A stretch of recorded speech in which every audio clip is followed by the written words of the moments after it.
J'espère que vous allez tous super bien et dans cette toute nouvelle vidéo, ce qu'on va faire, c'est qu'on va revenir sur une des bases de l'analyse technique et donc on va revenir sur les trendlines. Donc pourquoi est-ce que je reviens sur des bases comme ça? Tout simplement parce que dans l'ancienne vidéo, quand j'avais abordé le sujet des bougies et donc une des bases de l'analyse technique, vous avez ultra kiffé, vous m'avez demandé de faire une nouvelle vidéo sur les trendlines. Et donc me voilà aujourd'hui en train de tourner cette vidéo. Donc ce qu'on va faire dans cette vidéo, c'est que je vais vous montrer sur mon ordinateur en théorie qu'est-ce que c'est que des trendlines, comment est-ce qu'on peut les utiliser et ensuite on va voir quelques exemples pratiques. Je vais essayer de bien vous expliquer les trendlines tout en restant dans les délais d'une vidéo YouTube, c'est-à-dire en dessous de 20 minutes. Sur ce, on se retrouve sur mon ordinateur juste après l'introduction, c'est parti.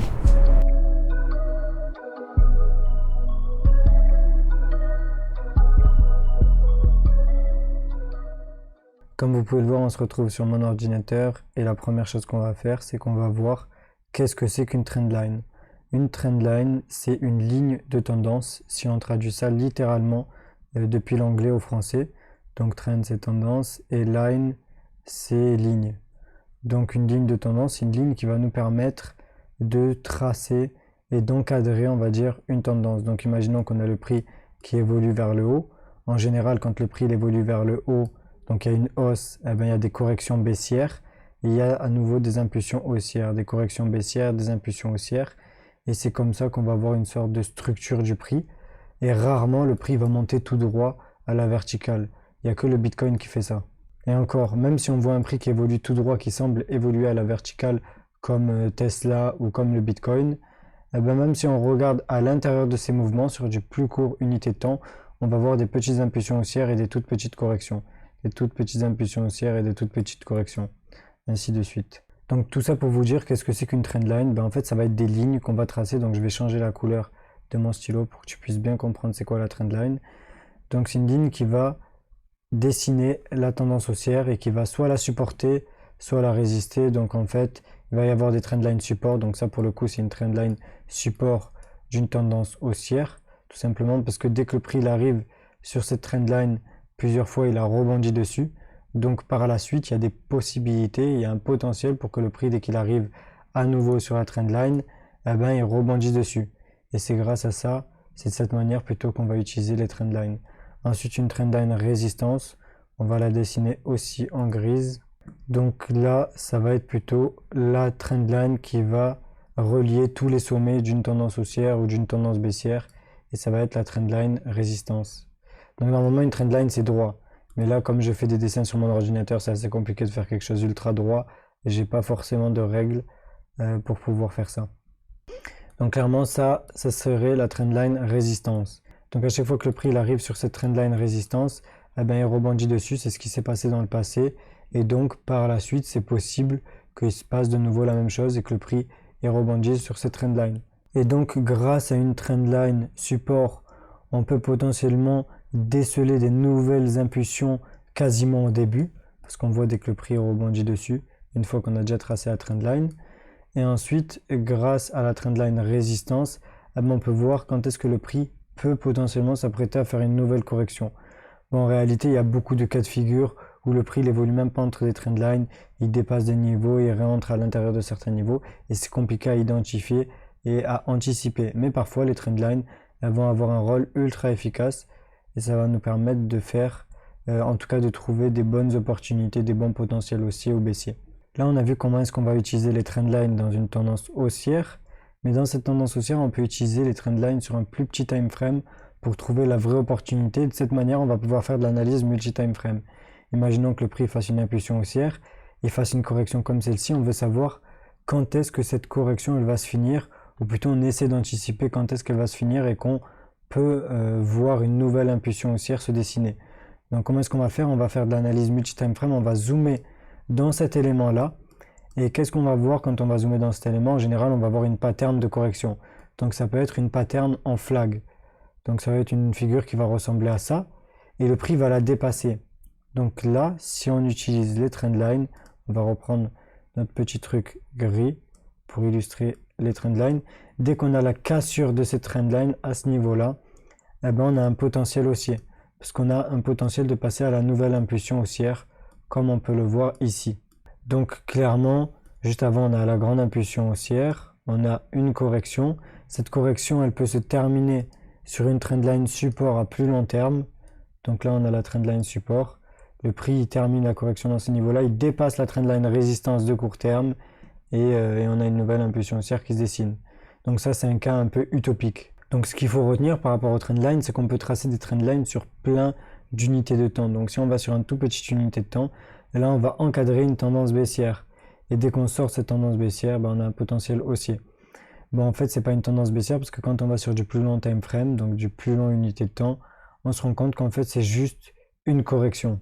Donc la chose vraiment à retenir par rapport aux trendlines, c'est que les trendlines sur les plus grosses unités de temps, c'est les trendlines les plus solides et les plus importantes. Donc quand le prix fait quelque chose comme ça, donc on va gommer pour bien comprendre. Quand le prix il arrive là, il y a très peu de chances pour que le prix il rebondisse et continue à évoluer entre ces deux trendlines. Et en fait, il casse la grosse trendline support. Et en fait, que la trendline résistance ici, elle soit plus importante que la trendline support. Donc il y a beaucoup plus de chances plutôt pour que le prix casse la trendline résistance ici. Pourquoi? Parce qu'il y a une trendline support plus importante juste en dessous. Parce que c'est une trendline d'un plus grosse unité de temps. Après, bien évidemment, ce qu'il faut se dire, c'est que tout est possible. C'est pas parce qu'on trace une trendline que forcément on peut anticiper ce qui va se passer. On essaie d'identifier des opportunités potentielles, des bonnes probabilités, mais le prix fait ce qu'il veut. Le prix, c'est le résultat de l'offre et de la demande. Donc il suffit juste qu'il y ait d'un coup un pic d'offre, un pic de demande, etc., qu'il y ait des grosses transactions qui se fassent, et tout est remis en question et tout ne vaut plus rien en fait finalement. Donc on peut avoir le prix juste qui baisse comme ça, qui dépasse les deux trendline support. Donc il dépasse cette trendline support là, et aussi celle-ci, le support, et il commence à baisser le prix. Bon, le prix ne va pas baisser en reculant, ça c'est impossible parce qu'il évolue dans le temps, mais clairement on peut avoir quelque chose comme ça qui se passe. Donc c'est pas parce qu'on trace des trendlines que forcément le prix va monter ou il va baisser. Les trendlines c'est plus pour nous aider, c'est plus comme des outils, c'est pas des boules de cristal. Donc là on a vu le cas de figure de la tendance haussière et maintenant on va voir le cas de figure de la tendance baissière. Donc dans la tendance baissière, on va avoir plutôt des sommets de plus en plus bas et des creux de plus en plus bas, donc quelque chose comme ça. Et donc dans une tendance baissière, normalement aussi on va avoir des corrections et des impulsions baissières. Donc ça clairement c'est une impulsion baissière et ça par exemple c'est une correction. Ça aussi c'est une correction. Donc là comment est-ce qu'on peut tracer des trendlines? On va utiliser notre petit crayon gris. Et non, là j'ai un peu fait n'importe quoi. On va essayer de bien la tracer proprement. Voilà. Là on a clairement la trendline résistance. Donc je vais marquer R ici. Et ici en bas on a la trendline support. Donc je la trace comme ça.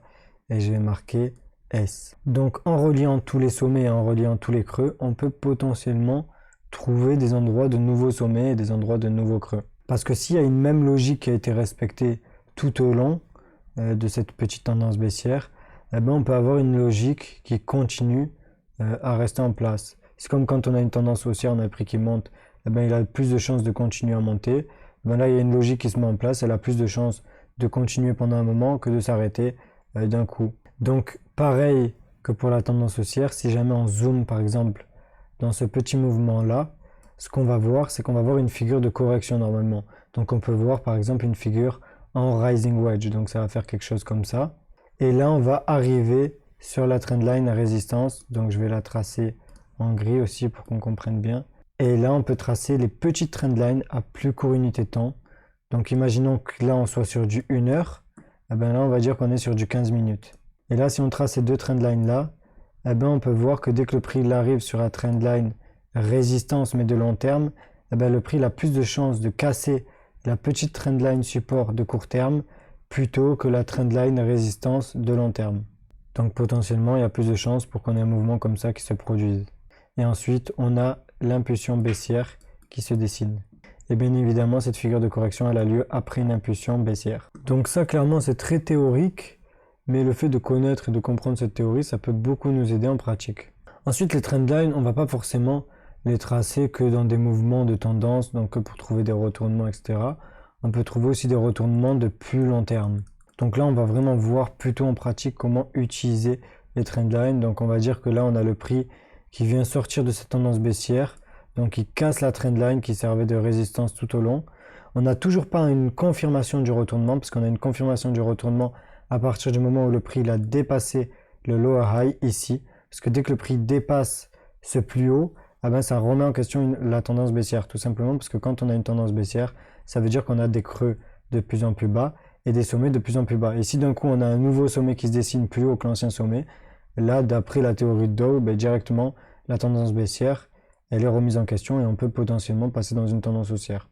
En tout cas, on n'est plus vraiment dans une tendance baissière. Mais en tout cas, on peut commencer à anticiper potentiellement un retournement de la tendance dès que le prix il casse la trendline résistance dans la tendance baissière. Dès que le prix casse cette trendline résistance, eh ben on se rend compte qu'il y a un potentiel de retournement et on peut avoir après le prix qui monte et une opportunité haussière.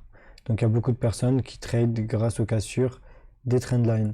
Ensuite, imaginons qu'on ait ça et qu'en plus sur du long terme, on voit que le prix il arrive sur un niveau de support important. Donc ça, je vais marquer S pour niveau de support important. Ben, c'est assez cohérent parce que cette trendline, elle a plus de chances de se casser si elle a été tracée sur du 1 heure et qu'on a un gros niveau de support qui a été tracé sur du daily. Donc il y a beaucoup plus de chances que le prix casse la trendline ici, comme c'est le cas, plutôt que le prix continue à baisser et casse le niveau de support. Donc on peut avoir plusieurs configurations qui se dessinent dans ces moments-là. On peut avoir le prix qui fait une sorte de double bottom et ensuite qui casse la trendline résistance et plein de scénarios assez intéressants. C'est pour ça qu'il faut bien comprendre qu'au plus on a une trendline sur un long unité de temps, au plus on a un support sur un long unité de temps, au plus ils sont importants et ils prennent le dessus sur les trendlines et les supports, résistances, etc. inférieurs. Maintenant, ce qu'il faut noter, c'est que les trendlines, on n'est pas obligé de les tracer seulement dès qu'on a des corrections, dès qu'on veut encadrer des tendances. On peut avoir des mouvements assez bizarres, donc quelque chose comme ça, qui se dessine. Et au final, on arrive à tracer une trendline. Et grâce à cette trendline-là, bon, je vais la tracer en gris, comme ça on comprend mieux. Et en traçant cette trendline-là, on peut retrouver un début de nouveaux mouvements potentiellement haussiers ou baissiers. Si on trace la trendline support, on trace la trendline résistance, eh ben on peut attendre d'avoir une cassure d'une de ces deux trendlines pour trouver une opportunité, par exemple baissière ou par exemple haussière si jamais le prix casse ça vers le haut. Donc ça c'est la méthode de trading avec les cassures, mais il y a la méthode de trading par les rejets ou par les rebonds, on peut appeler ça comme ça. Donc ça peut être, là on est sur du 1 heure, on a tracé ça sur du 1 heure, donc je mets un H. On va sur du 15 minutes et sur du 15 minutes, on attend que le prix rebondisse sur la trendline résistance et ici on prend des trades ou ici en tout cas on cerne des opportunités baissières là. Dès que le prix arrive ici, on essaie de trouver une opportunité haussière parce qu'on sait qu'il y a une trendline support. Ici aussi une opportunité baissière, ici aussi par exemple une opportunité haussière, ici une opportunité baissière, etc. Il y a des personnes qui vont trader plutôt avec les rebonds qu'avec les cassures. Celui qui va trader avec les cassures, il va souvent attendre d'avoir la cassure, alors que celui qui trade avec les rebonds, souvent il va anticiper des rebonds. Mais clairement, celui qui trade avec les rebonds, il peut mélanger rebonds et cassures. Comment est-ce qu'il pourrait faire ça? Ça peut paraître bizarre, mais en fait il va zoomer dans ce mouvement-là, et ce mouvement-là, il va voir qu'il peut l'encadrer avec des trendlines sur une plus petite unité de temps. Donc il va voir que ce mouvement-là, il fait quelque chose comme ça. Et ensuite, dès qu'il y a une cassure, eh bien, il va compter ça plutôt comme un rebond. Parce qu'on est arrivé sur la trendline ici, sur la trendline résistance. Donc sur une plus petite unité de temps, clairement, ça ressemblerait à quelque chose comme ça, avec une trendline ici. Et en fait, le gars, il a tracé les petites trendlines inférieures et il attend la cassure de ces trendlines inférieures. Et là, voilà, dès qu'il a sa cassure, eh ben, il se positionne par exemple avec un risk management, par exemple un stop loss à ce niveau-là. Donc voilà, tout ça c'est assez simple et c'est tout ça pour dire qu'on peut utiliser les trendlines de différentes manières possibles. Donc maintenant on va passer sur un graphique pour voir comment on peut tracer des trendlines concrètement. Bon voilà, là on est sur un graphique de l'euro-dollar en daily. On peut un petit peu plus zoomer, on peut passer sur du 4 heures pour essayer de trouver une trendline à tracer. Donc ici par exemple on a un sommet là, on a un sommet aussi ici. Du coup on peut tracer une trendline résistance. Elle a que 2 touches. Et ce que j'ai oublié de préciser, c'est qu'au plus une trendline elle a des touches, donc elle a des sortes de rejets. Et au plus on prend en compte des sommets, au plus aussi elle est solide. Donc c'est un autre élément assez important à connaître. Donc là par exemple aussi il y avait une trendline, il y avait seulement 2 touches, elle n'était pas super solide. Là le prix il est passé en dessous. Après des fois aussi, voilà ce que j'ai oublié de dire aussi, c'est qu'on a des retests de trendline, on peut avoir le prix qui vient, qui les retouche avant de faire le mouvement baissier. Ça s'appelle retest ou ça s'appelle aussi pullback. Voilà, ici on peut tracer une trendline, on peut tracer plein de trendlines et grâce à ces trendlines, dès qu'on a des cassures, eh ben, on peut voir parfois des retests et après des mouvements qui se déclenchent ou directement des fois des mouvements qui se déclenchent. Là aussi, on peut plus ou moins tracer une trendline, même si ici ça dépasse un petit peu. Donc j'ai tracé cette petite trendline. Là, on a le prix qui a rebondi. Et là, on pourra avoir un mouvement aussi jusqu'à quel niveau. Grâce à une trendline, on peut aussi définir plus ou moins un objectif. On pourra avoir un mouvement aussi jusqu'à ce niveau-là. Donc le niveau de trendline résistance. Si on zoome dans le graphique, on peut encore tracer d'autres trendlines, je pense. Donc là, imaginons qu'on est sur du 15 minutes. Je crois qu'on a un petit peu trop zoomé dans le graphique, donc on va repartir sur du 1 heure. Je pense que ça va suffire.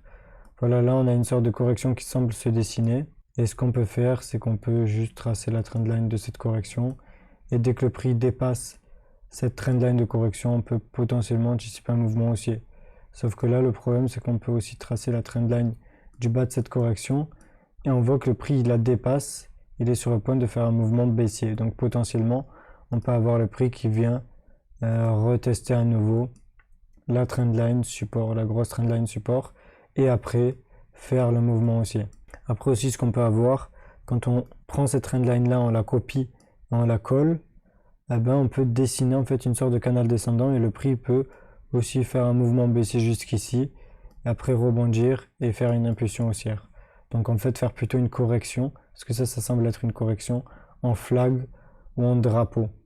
Du coup en gros grâce au trendline on peut identifier beaucoup plus d'opportunités, beaucoup plus de possibilités et donc on peut mieux trader clairement.